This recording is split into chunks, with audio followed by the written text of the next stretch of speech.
तो अभी मन के स्तर पर जो भी क्रियाकलाप है उसको समझ रहे हैं, और ये जागृत जीवन की अभिव्यक्ति है, हम उसको समझ रहे हैं।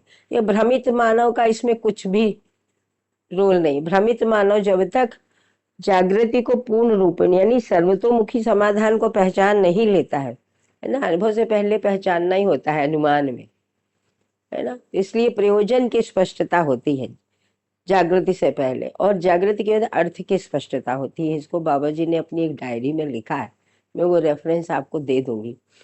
तो जागृति से पहले प्रयोजन की स्पष्टता होती है, और जागृति के बाद अर्थबोध, मतलब आत्मबोध। आत्मबोध हुए अर्थबोध नहीं है ना। जो प्रत्यावर्तन है वो अर्थबोधी ही है। तो अभी जो प्रत्यावर्तन मानव परंपरा में हुआ है, बाबा जी को जो भी प्रत्यावर्तन हुआ, हम उसके प्रकाश में अध्ययन करके निर्णयों को, स्वीकृतियों को पहचान पा रहे हैं। इसलिए ये ऐसा स्वीकृत हो जाना और ऐसा जीना, यही सुख है। इससे कम में सुख सूत्रित नहीं होता है, इसकी भी स्पष्टता हो जाती है। मैं ये इसलिए आप लोगों को बोल रही हूँ क्योंकि ये परिभाषाएं इसी संदर्भ में लिखी गई हैं। तो जब भी हम दर्शन का अध्ययन करते हैं तो एक जागृत मानव का अध्ययन कर रहे हैं। ये भौतिकवादी आदर्शवादी विधि से जो भी परिवार है, जो भी संबंध है ना, यदि वो जागृत नहीं हुए तो ये सब कुछ उनमें अप्लाई नहीं होगा, है ना। ये जागृत जो समझदार मानव है ना, जागृत बाबा जी ने परिभाषा कैसी लिखी है मानव व्यवहार दर्शन में, शायद 162 या 165 ऐसे, 161 से 168 के बीच में, शायद मुझे अभी देखना पड़ेगा उस रेफरेंस को।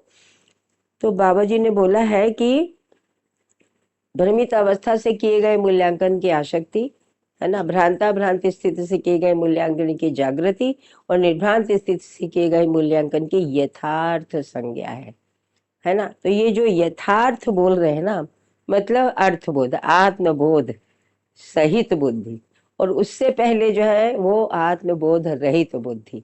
इसके अंतर को भी हमको समझना पड़ेगा।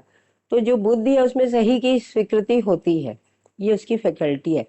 अभी सही की सूचना नहीं थी, इसलिए बुद्धि स्वीकार नहीं पा रही थी। अब चूंकि हम सही का ही अध्ययन कर रहे हैं तो ये स्वीकृतियां बुद्धि में होती हैं।